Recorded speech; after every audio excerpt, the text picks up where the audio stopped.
Assalamualaikum warahmatullahi wabarakatuh. Halo, semoga kalian semua dalam keadaan sehat dan semangat belajar. Pada video kali ini kita akan mempelajari materi IPA tentang induksi elektromagnetik dan teknologi masa depan. Pernahkah kalian bertanya bagaimana listrik dihasilkan, kereta cepat bisa melaju, atau ponsel bisa diisi daya tanpa kabel? Semua itu berkaitan dengan induksi elektromagnetik.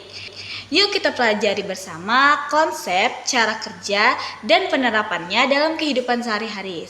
Nah, pasti teman-teman sekalian bertanya-tanya nih, apa sih itu induksi elektromagnetik?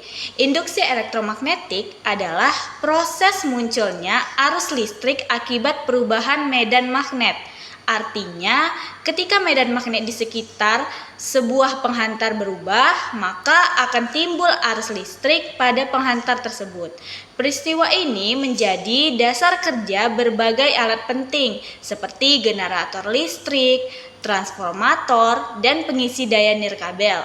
Dengan memahami konsep ini, kita dapat mengetahui bagaimana energi listrik dihasilkan dan dimanfaatkan dalam kehidupan sehari-hari. Pada bagian ini, kita akan membahas konsep dasar induksi elektromagnetik.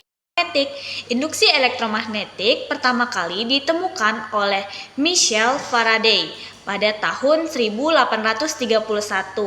Ia menemukan bahwa magnet yang digerakkan di dalam kumparan kawat dapat menghasilkan arus listrik. Penemuan ini menjadi dasar bagi pembangkit listrik modern. Prinsip kerjanya sangat sederhana nih teman-teman. Kuncinya adalah gerakan atau perubahan.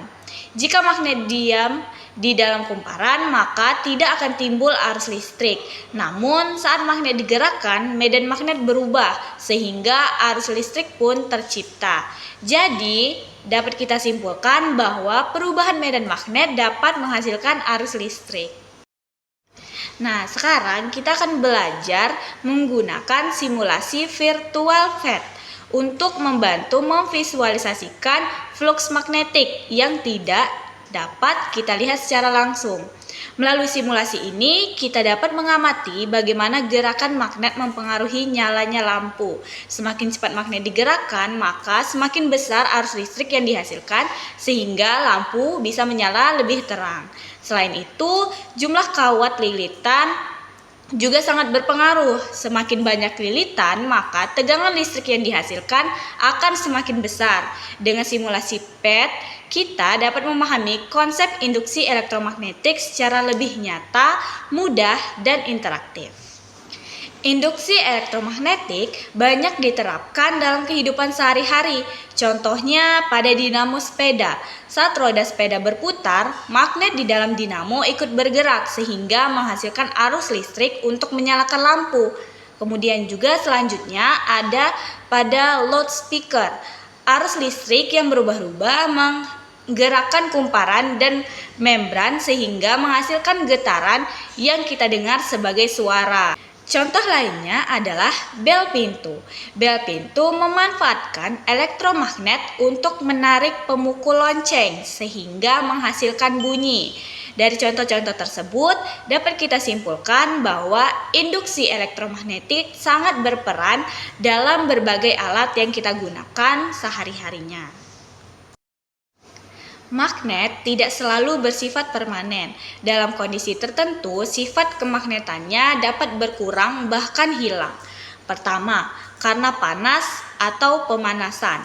Suhu tinggi membuat partikel magnet bergerak secara acak sehingga susunan magnet menjadi tidak teratur dan kemagnetannya melemah.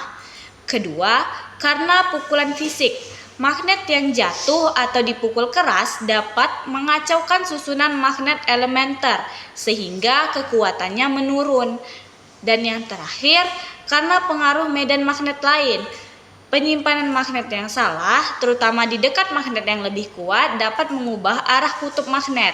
Oleh karena itu, magnet perlu disimpan dan digunakan dengan baik agar sifat kemagnetannya tetap terjaga. Nah, demikian pembelajaran kita hari ini tentang induksi elektromagnetik dan penerapannya dalam kehidupan sehari-hari. Semoga materi ini dapat menambah pemahaman kalian dan menumbuhkan rasa ingin tahu terhadap perkembangan ilmu pengetahuan dan teknologi. Terima kasih atas perhatian dan partisipasi kalian.